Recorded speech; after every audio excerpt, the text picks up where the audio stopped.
तो नमस्कार। बहुत से सत्ता के जो दलाल था वो हमको उपदेश देने का काम कर रहा था कि घर जो है सिर्फ और सिर्फ शहर में ही टूट रहा है, गांव देहात में घर नहीं टूट रहा है। और घर टूट रहा है उस विषय पे हम बात करने के लिए आए हैं गांव देहात में। यहाँ पर कुछ लोग हैं, उनसे हम बात करने का प्रयास कर। क्या नाम हुआ? संजीत कुमार। अच्छा, ये बताइए कि घर जो टूट रहा है उसको आप कैसे देखते हैं? घर टूट रहा, घर जब गरीब तबका के जो लोग थे 10,000 रुपया के लोभ लालच में पड़ के आज वोट दे दिए ना बीजेपी गठबंधन को, जदयू को। सरकार तो बन गया नीतीश कुमार के, वो तो खाली दिखावा था। सरकार तो बना बीजेपी का, वो तो नीतीश कुमार मुख्यमंत्री ऊपर से खाली दिखावा है, मुखौटा है। कैसे कह सकते हैं? कैसे नहीं कहेंगे? नीतीश कुमार जी जैसे कि मुख्यमंत्री हैं। पहले से ठीक है, आपके कहने के अनुसार तो अभी मुख्यमंत्री हैं नीतीश कुमार। पूरा देख रहे हैं कि गृह मंत्री से लेकर पूरा विभाग दे दिए। जिसको अभी तक लगी जो उप मुख्यमंत्री बने हैं मुरेठा जी, कुछ उनको बोलते हैं सम्राट चौधरी, बोलते हैं कि हम सबके साफ कर देंगे। हैं? अरे पहले तो आप ही पर है बलात्कार और अथी वाला केस।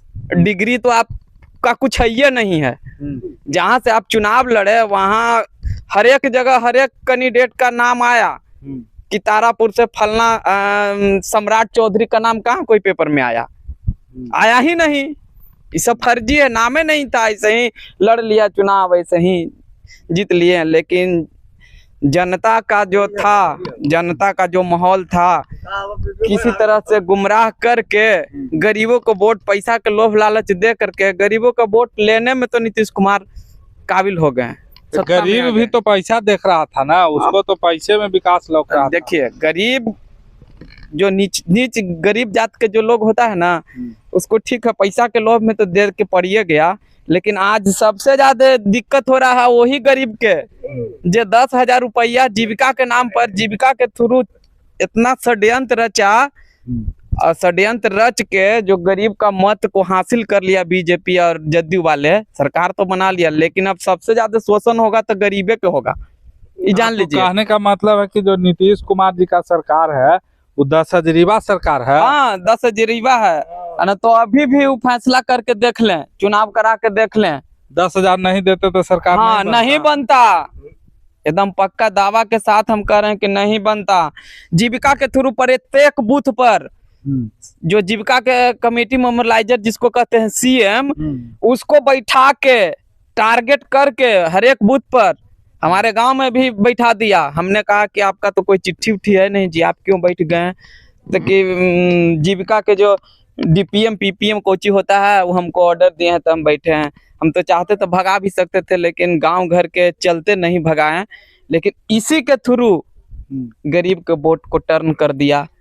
जहां गरीब को वोट देना था वहां न दे करके उल्टा जगह पैसा के बदौलत वोट तो ले लिया। अब देखिए घर टूटना शुरू हो गया। अब घर तो टूट रहा है शहर में ना जी, अतिक्रमण जहाँ है मेन रोड पर कह रहा है कि शहर में टूट रहा है। टरमा घोसी जहानाबाद में शहर है, नालंदा में शिवनंदन नगर कौची है, वो पटना राजधानी है, कौची है। ये बोल रहा है जो बीजेपी जदयू के सत्ता वाले लोग हैं, वो जो उसका आदमी है वो बोलता है चले तो हम दिखा देते हैं टरमा से लेके सगरो।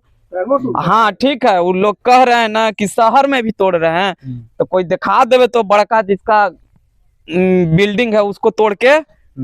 जहाँ फुटपाथ दुकानदार है, जो फुटपाथ में है, गरीब गांव देहात से जाके बस गया, ठेला लगा रहा है, वो लगा रहा है। हम तो देखते हैं कि पटना से लेके पालीगंज तक सबके एकदम टेल दे रहा है। जहानाबाद में हम देखें कि कुम्हार लोग हड़िया बर्तन लगा रहा था, उसको भी हटा के बिक दिया। जैसे भी तो गरीबी हटाना ना है, मोदी जी को कहना है गरीबी हटाओ, गरीबी और तो देश बचाओ। हाँ, तो गरीब तो हट ही रहा है, अपना जैसन करे। गरीब नहीं, गरीबी हटाना है। तो वही तो हो रहा है ना, उल्टा है। गरीबे के हटा दिया। हाँ, गरीब के हटा दो, काम खत्म करो। हाँ, आज तो